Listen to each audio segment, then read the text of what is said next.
Scholars Space.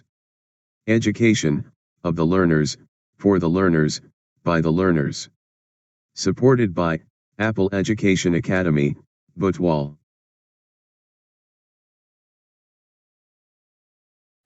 Hi scholars, today we are again back with a new topic.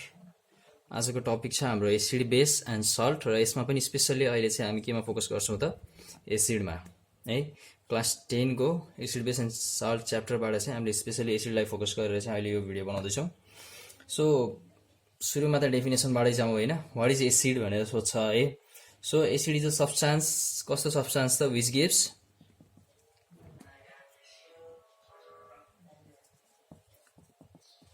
Gives proton है। यो जुन hydrogen ion छ नि H plus भनेर represent गरेको, यसलाई चाहिँ प्रोटोन पनि भनिन्छ है, hydrogen ion. Acid is a substance which gives hydrogen ion when dissolved in water. के हुनु पर्यो त, वाटरमा डिजल्भ गर्ने बित्तिकै चाहिँ हाइड्रोजन आयन दियो भने त्यसलाई चाहिँ हामीले एसिड भनिन्छ। र यसैको हाइड्रोजन आयनकै आधारमा चाहिँ एसिड स्ट्रङ विक हुनसक्छ है। जति धेरै हाइड्रोजन आयन दिन्छ त्यति धेरै स्ट्रङ एसिड भनेर भनिन्छ, थोरै हाइड्रोजन आयनहरू दियो भने विक एसिड भनेर भनिन्छ। त्यसको कुरा अहिले पछि आउँछ। र अर्को कुरा चाहिँ एन्ड सर इन टेस्ट, र टेस्ट चाहिँ के हुनु पर्यो त, सर टर्रो टाइपको टेस्ट हुनु पर्यो। सबै चाहिँ त्यो सर नै हुन्छ भन्ने त होइन, but most of the acids are sour in taste है। सो यिनीहरूले चाहिँ के गर्दो रहेछ त, वाटरसँग रियाक्ट गरेर प्रोटोन दिँदो रहेछ है। जस्तै इक्जाम्पलको लागि चाहिँ HCl एउटा एसिड हो, यो चाहिँ के हुन्छ त, वाटरमा डिसोसिएट भएर H प्लस र Cl माइनस आयन दिन्छ। तर हाम्रो मोडर्न थ्योरीले के भन्छ भन्दाखेरि चाहिँ यो H प्लस आयन भन्ने जुन छ यो चाहिँ यत्तिकै स्टेबल चाहिँ छैन, वाटरमा यत्तिकै बस्दैन। त्यही भएर अब के हुन्छ भन्दाखेरि यसले दिएको यो H प्लस आयन चाहिँ वाटरसँग कम्बाइन, यसमा चाहिँ H प्लस र H2O कम्बाइन भएर हाम्रो के दिन्छ त, H3O प्लस दिन्छ है। चार्ज ब्यालेन्स गर्न पर्यो, सबै कुरा मास ब्यालेन्स गर्न पर्यो। सो यो दुईटा इक्वेसन हेर्नु पर्दा चाहिँ हामीले यताको H प्लस र यताको H प्लस क्यान्सल गरौँ, त्यसपछि यो जोडेर हेरौँ। HCl इन वाटर गिव्स के दिँदो रहेछ त, H3O plus plus Cl minus, र यसैलाई हामीले के भनिन्छ, हाइड्रोनियम आयन भनेर भनिन्छ है। सो पर्फेक्ट एन्सर हाम्रो के हुन सक्यो त, विच गिव्स प्रोटोन भन्दा पनि which gives hydronium ion when dissolve in water भनेर भन्न पनि सकियो। बट स्पेसली जहाँ पनि डेफिनेसनमा चाहिँ हामीले यही प्रोटोनकै कुरा गरेको छ, हाइड्रोजन आयनकै कुरा गरेको छ, सो त्यही लेख्दा पनि फरक पर्दैन। तर यति कुरा चाहिँ थाहा हुनु पर्यो कि यो चाहिँ हाइड्रोजन आयन चाहिँ यत्तिकै स्टेबल छैन, यो चाहिँ वाटरसँग कम्बाइन भएर हाइड्रोनियम आयनको रूपमा चाहिँ रहन्छ है। वाटरसँग कम्बाइन भइसकेपछि चाहिँ यसरी रहन्छ भन्ने कुरा चाहिँ थाहा हुनु पर्यो है। सो एसिडको इक्जाम्पल्सहरू सोध्न सक्यो, एसिड डिसोसिएट भएर चाहिँ के दिन्छ भनेर सोध्न सक्यो। डिसोसिएट भएर दिने भनेको आयन्सहरू नै हो, डिफ्रेन्ट आयनहरू नै है। इक्जाम्पलहरू अब एउटा HCl यहाँ लेखिहाल्यो हामीले, त्यस्तै अरू इक्जाम्पलहरू H2SO4 सल्फ्युरिक एसिड भन्छ यसलाई है। यो HCl भनेको हाम्रो हाइड्रोक्लोरिक एसिड थियो। त्यस्तै HNO3 नाइट्रिक एसिड भन्छ।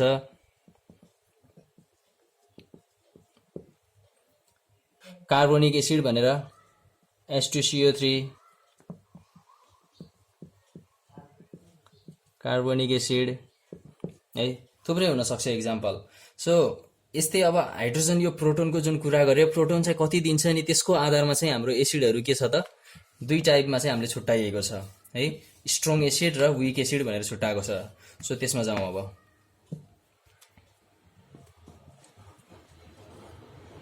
स्ट्रङ एसिड र विक एसिड है।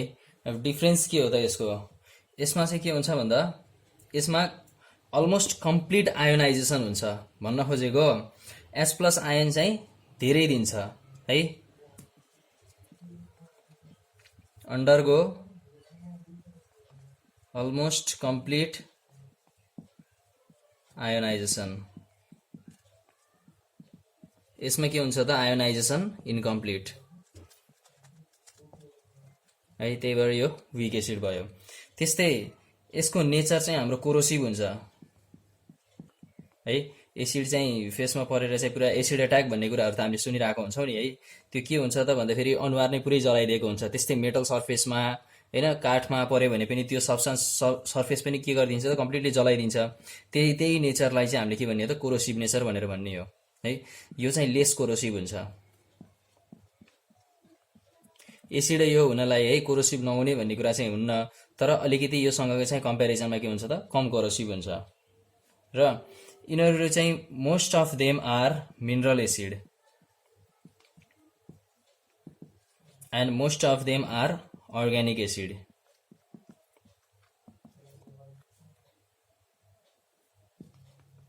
सो यो भनेको के हो त, यो अहिले फेरि बुझ्छौँ हामी।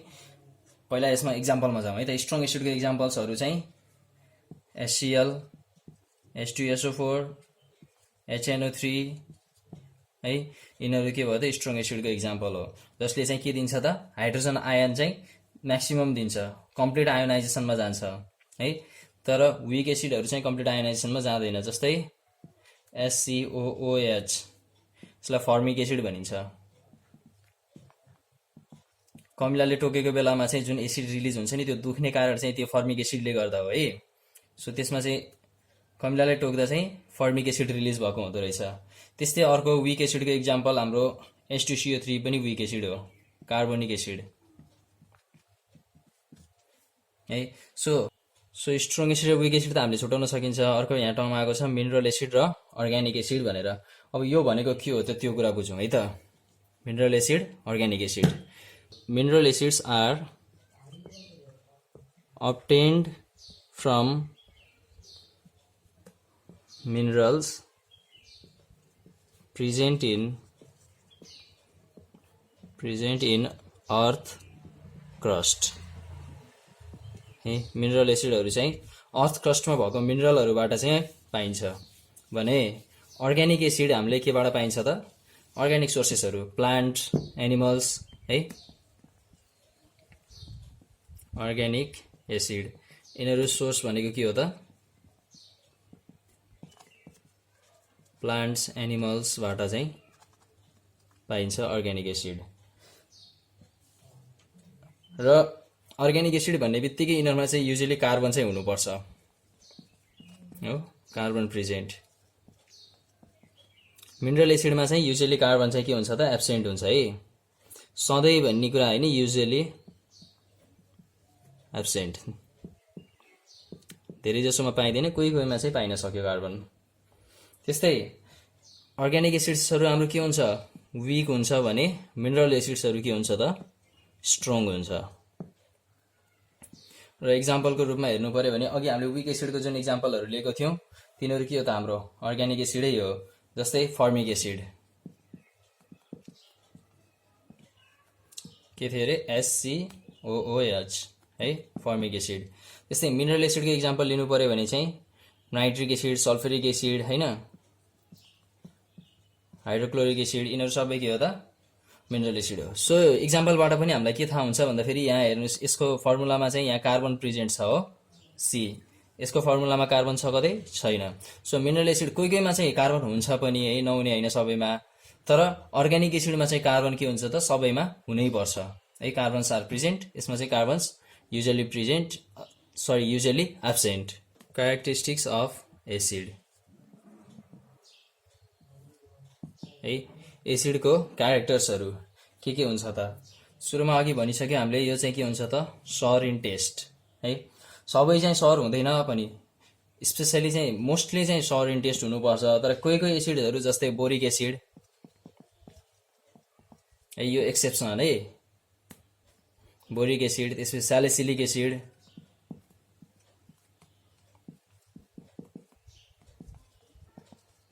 यिनीहरू चाहिँ टेस्ट सर हुँदैन। त्यस्तै अर्को प्रपर्टिज भन्नु पर्यो भने एसिडको लागि चाहिँ के हुन्छ त स्ट्रङ एसिड आर कोरोसिभ है। कोरोसिभ भनेको के हो त जलाउने,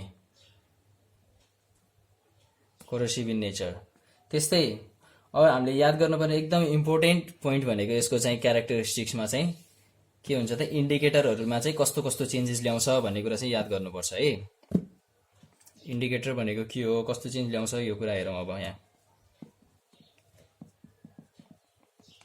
एसिडले ब्लू लिटमसलाई रेडमा कन्भर्ट गर्छ। त्यस्तै मिथाइल ओरेन्ज इनिसियली चाहिँ हाम्रो कस्तो हुन्छ त, लाइट येल्लो कलर हुन्छ। यसलाई चाहिँ कन्भर्ट केमा गर्छ, रेडमा कन्भर्ट गर्छ। त्यस्तै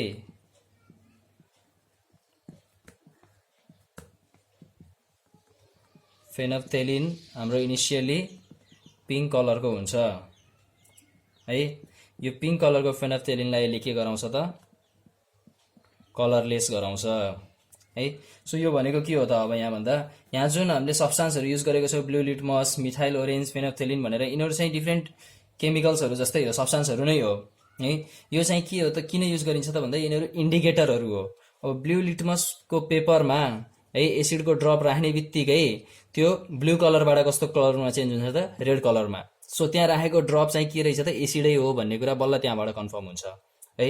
त्यही भएर यो सब्स्टान्सहरूलाई हामीले के भनेको त, इन्डिकेटर भनेर भनेको। यसले इन्डिकेट गर्छ कि यो एसिड हो कि बेस हो कि होइन भन्ने कुरा है।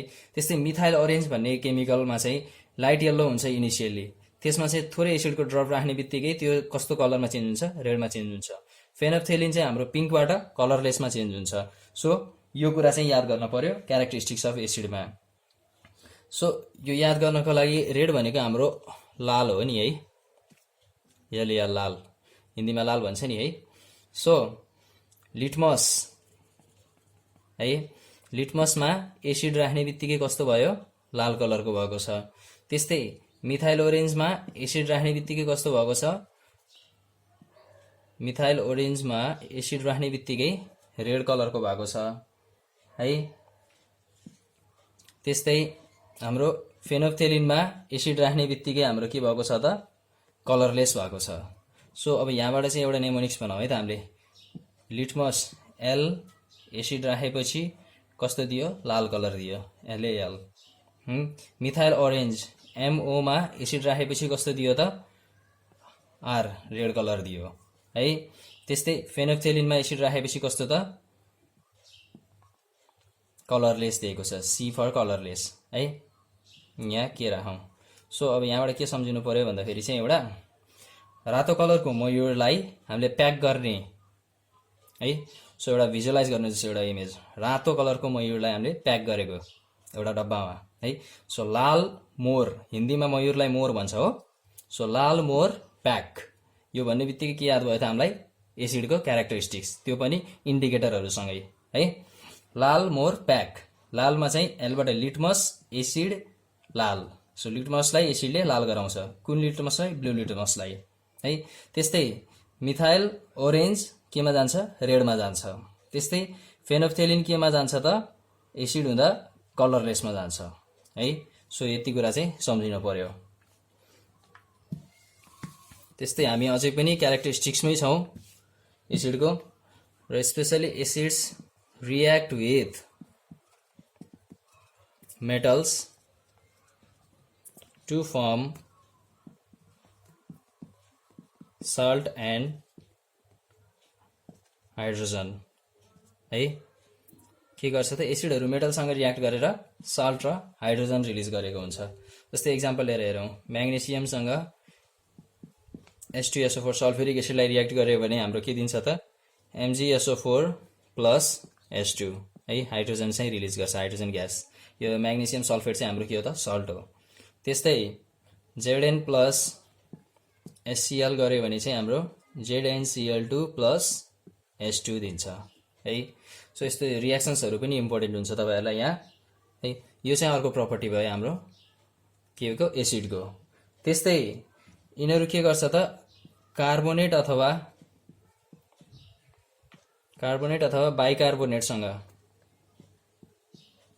बाइकार्बोनेटसँग रियाक्ट गर्यो भने एसिडले के दिन्छ भन्दा, सल्ट दिन्छ, वाटर दिन्छ र कार्बन डाइअक्साइड दिन्छ है। When acid reacts with carbonate or bicarbonate है, इक्जाम्पलबाट हेरौँ है हामी। सपोज एउटा एसिड HCl लिगौँ, यसलाई चाहिँ Na2CO3 सोडियम बाइकार्बोनेटसँग यसरी रियाक्ट गराइयो भने हामीलाई यहाँ निक्लिने प्रडक्ट भनेको के हुन्छ त भन्दा NaCl plus H2O plus CO2 release गर्छ। सो एसिड र कार्बोनेट अथवा बाइकार्बोनेट आएको छ भने यताको चाहिँ हामीलाई दुईटा प्रडक्ट अलरेडी थाहा हुन्छ, के भन्छ अरे वाटर र कार्बन डाइअक्साइड चाहिँ रिलिज गर्छ दिन्छ है। त्यसपछि सल्ट चाहिँ कुन दिन्छ भन्ने कुरा पत्ता लगाउनको लागि चाहिँ यहाँ के कुनको चाहिँ कार्बोनेट छ त्यो हेर्ने बित्तिकै हामीलाई पनि सल्ट के को दिन्छ थाहा हुन्छ है। सो यसरी इक्वेसन चाहिँ हामीले कम्प्लिट गर्न सकियो है। त्यस्तै अझै अर्को प्रपर्टीको कुरा गर्नुपर्दा चाहिँ एसिड बेससँग रियाक्ट गरेर हाम्रो के दिन्छ त सल्ट एन्ड वाटर दिन्छ। HCl चाहिँ हामीसँग छ NaOH सँग रियाक्ट गराइयो। NaOH भनेको हाम्रो के हो त बेस हो, HCl भनेको एसिड। यो दुईटा रियाक्ट गर्ने बित्तिकै के दिनुपर्छ त हाम्रो सल्ट र वाटर NaCl प्लस H2O। यसलाई पनि हामीले क्यारेक्टरिस्टिक्स अफ एसिडमा राख्न सकियो। सो हाम्रो डिफ्रेन्ट क्यारेक्टरिस्टिक्स के हुँदो रहेछ त भन्दा एउटा टेस्टको कुरा है, सर टेस्ट हुन्छ। त्यस्तै अर्को भनेको हाम्रो कोरोसिभ नेचरको हुन्छ, स्ट्रङ एसिडहरू कोरोसिभ हुन्छ। त्यस्तै अर्को कुरा हाम्रो इन्डिकेटरको कुरा है, लाल मोहर प्याक भनेर जुन हामीले भन्यौँ इन्डिकेटर्सहरूको कुरा। त्यस्तै मेटलसँग रियाक्ट गर्ने कुरा, मेटलसँग रियाक्ट गर्दा हाम्रो के दिनु पर्यो त भन्दा सल्ट र हाइड्रोजन दिनु पर्यो है। त्यस्तै कार्बोनेट अथवा बाइकार्बोनेटसँग रियाक्ट गर्दा चाहिँ यसले के दिनु पर्यो भन्दा सल्ट वाटर र कार्बन डाइअक्साइड दिनु पर्यो। र त्यस्तै अर्को बेससँग रियाक्ट गर्दा चाहिँ सल्ट एन्ड वाटर दिनु पर्यो। यति कुरा चाहिँ याद गरियो भने हामीले एसिडको क्यारेक्टरिस्टिक्स, एसिडको प्रपर्टी र योसँग रिलेटेड कुराहरू चाहिँ सबै लगभग बुझिन्छ है। सो अब एसिडमा बाँकी भनेको हाम्रो एसिडको युजेसहरू के हुन्छ त भन्ने कुरा। जेनरल सिम्पल क्वेसन सोधिदिन्छ, what are the uses of acid भनेर, write two uses of acid भनेर सोध्न सक्छ। युजेसहरू चाहिँ थाहा हुनुपर्छ है। जस्तै कार्बोनिक एसिड भन्ने जुन छ नि, यो चाहिँ हाम्रो सफ्ट ड्रिङ्क्सहरूमा चाहिँ युज गरेको हुन्छ, सोडा वाटरमा है, कोकाकोलामा कार्बोनिक एसिड प्रेजेन्ट हुन्छ। त्यस्तै टार्टारिक एसिड यो हाम्रो केमा हुन्छ भन्दा बेकिङ पाउडरमा पाइन्छ। बेकरीहरूमा चाहिँ बेक गर्न युज गर्ने जुन पाउडर हुन्छ त्यसमा चाहिँ टार्टारिक एसिड मिक्स गरेको हुन्छ। त्यस्तै हाम्रो भिनेगरमा पनि एसिड पाइन्छ एउटा है, एसिटिक एसिड। एसिटिक एसिड भिनेगरमा हुन्छ। भिनेगर त्यो चाउमिनमा युज गरेको हुन्छ नि, चाउमिनमा नुडल्सहरूमा चाहिँ फ्लेभर दिनको लागि जुन युज गरेको हुन्छ त्यसमा चाहिँ एसिटिक एसिड पाइन्छ। सो काम के हो त फ्लेभर है। त्यस्तै एसिड्सहरू चाहिँ हामीले मेडिसिनको रूपमा पनि युज गर्न सकिन्छ।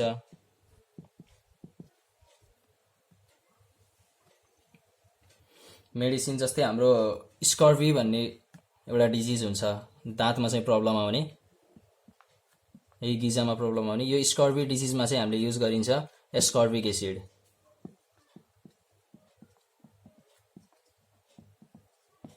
है। स्कर्वी भएको कन्डिसनमा चाहिँ एस्कर्बिक एसिड युज गरिन्छ। त्यस्तै हाम्रो बोरिक एसिड घाउहरू सफा गर्नको लागि युज हुन्छ है। यसरी डिफ्रेन्ट युजेसहरू छ एसिडको है। 3-4वटा युजेसहरू याद भयो भने पुग्छ हामीलाई।